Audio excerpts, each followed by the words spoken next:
bad day of fishing beats a good day of anything else.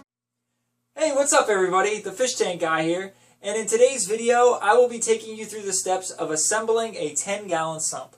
Now, this is actually the final product, and in the video I will be talking about measuring out your chambers, lining up your glass baffles, and siliconing them into place.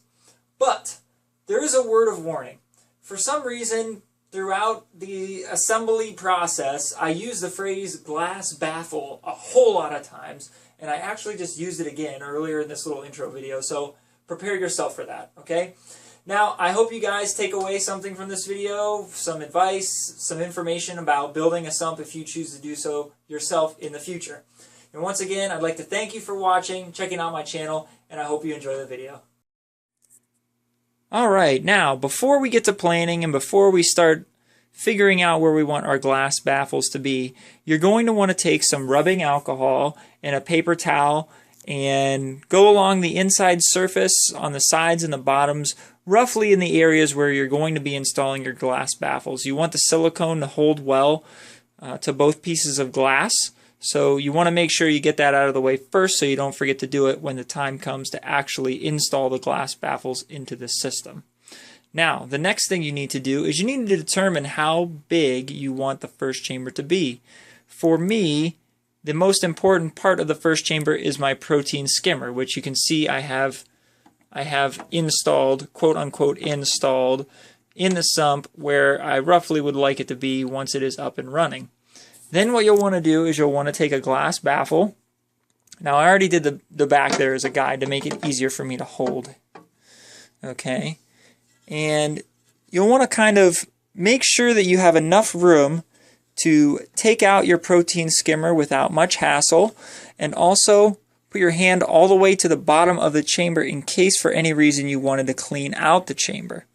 Okay, now once you've found a good spot, what you can do is you can take your tape measure, all right, and you can measure from the side to roughly where you want the glass baffle to be. It doesn't have to be perfect. There's no exact science.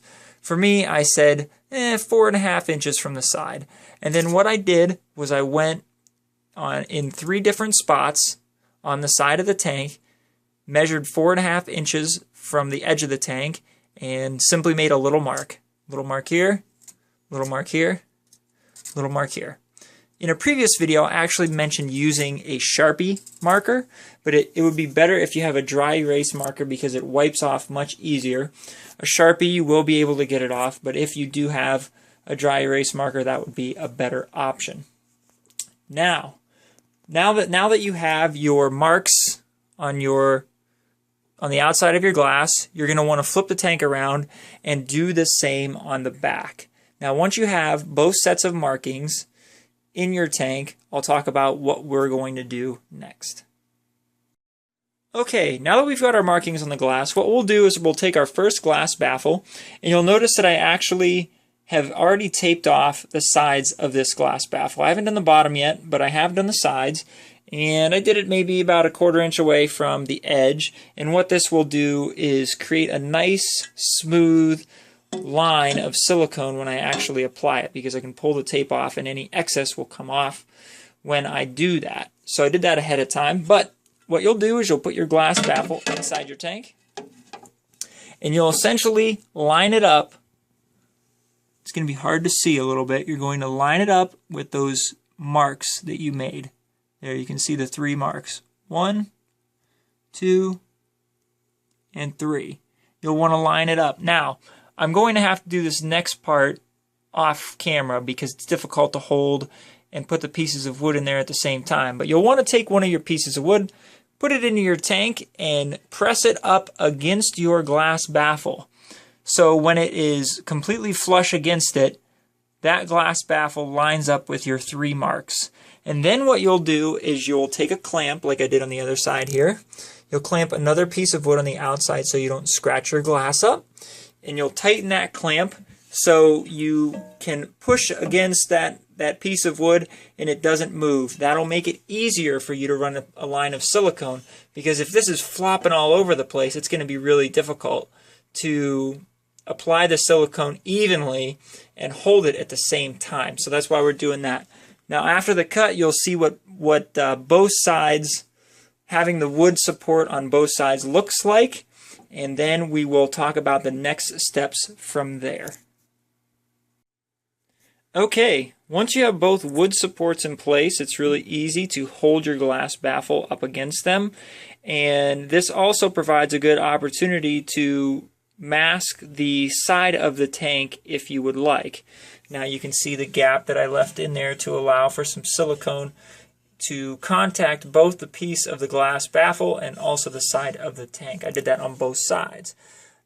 Okay, so next you'll want to put your silicone tube into your caulking gun, and you will want to cut the edge off of the nozzle at a 90-degree angle. I've seen a lot of conflicting things, but doing the research, 90 degrees straight across, so it's wide enough so the silicone that comes out of the nozzle will contact both pieces of glass that you are trying to seal together. Okay, now once you do that, you actually have to break the seal at the bottom of the nozzle. So what you'll use is like a screwdriver or something like that, and push into the bottom here, and you'll hear a slight pop, or you'll feel it go through the base of the nozzle, and then you can actually start applying this silicone within your tank. So again, what we'll be doing is we'll be holding this flush against our wood here, and we'll just be running a bead from top to bottom, bottom to top. And I think I'm actually gonna go from the bottom to the top here, and then I will show you what we'll do next.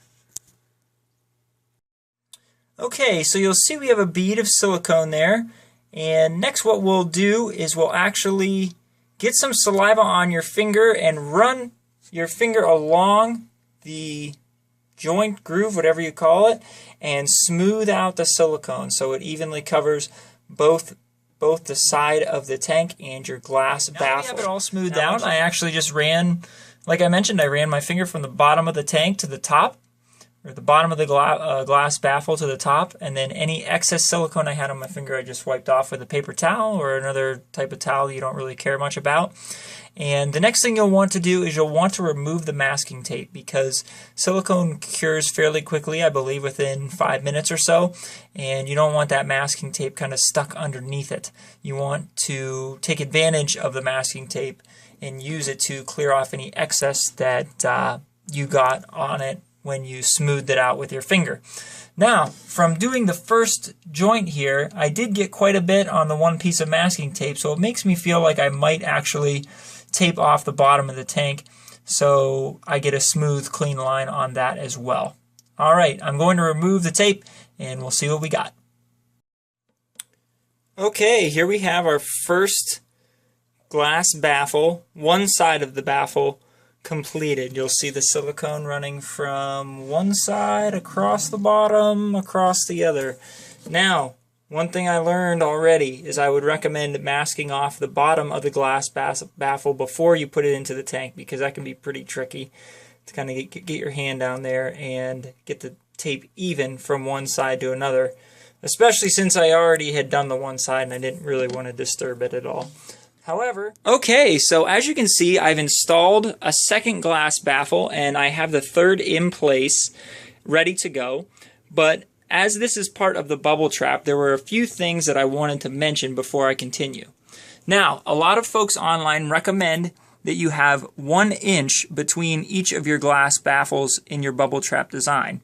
I chose to extend that a little bit, and I'm going to have 1 1/4 inches, just so there's a little bit more room in between the panes for installation and for cleaning in the future if necessary. So that's something you might want to consider. And the other difficulty with the bubble trap design is that because the glass panels are so close together, you might have some trouble getting your silicone down in between them. So you'll want to run to your nearest hardware store and buy a piece of vinyl tubing here. The piece that I purchased is 7/16 outer diameter by 5/16 inner diameter, and it seems to fit the nozzle of the caulking gun very well. So that might be something you'll want to do before you get started on your project, so you already have it on hand. Now, I'm not going to leave it this long length. I'm going to cut it probably about to half of this length, but that will make it much easier to silicone these final glass panels into place. So after the cut, you'll see how we've progressed and hopefully what the final product looks like. Actually, before I show you the final product, I'll give you some advice on siliconing the middle baffle here into place that has to be off of the bottom of the tank by about 1 inch. So we'll do that next. Okay, we're now on to our final baffle, which is going to be the middle piece of glass in the bubble trap. You'll see I have cut out a small wooden block that is a little over 1 inch tall for the baffle to sit on while I silicone it into place. You'll notice I created my black dry erase marks on the side of the tank to line it up. And since I can't really push this against anything, I just have a single piece of tape right here, kind of holding the glass in place, and I'll be starting on this side with the silicone. So that's what I'm about to do now. I will do both this side and the other side on the, to our right, on the right side of the glass baffle. I'll let it set a little bit so it hardens, and then I will do the other side and we'll be all done. And I will be back with a video of these completed and in place, and we'll talk about next steps. Okay, we now have our final glass baffle in place, and the installation of the baffles is now completed. So, one word of advice for this middle baffle in the bubble trap: it is very difficult to get down to the bottom here to actually smooth out the silicone. And this was the ugliest one that I had because it was pretty difficult. And what I actually ended up using was the dry erase marker. I used that to smooth along that joint for that middle baffle. So there you go. You might have to be aware of having to do something like that. So that's going to conclude the sump assembly video. Alright, now what we're going to do is we're going to wait 48 hours and we are going to test the integrity of the baffles themselves. We'll see how good I did on the installation, right? So, I'm the fish tank guy. Thank you guys for joining me on this video. Hopefully you found it useful and helpful when you go to create your own sump. And of course, if you have any questions or comments or opinions, please leave them in the comments section below. And until the next video, have a good one, and I'll see you later.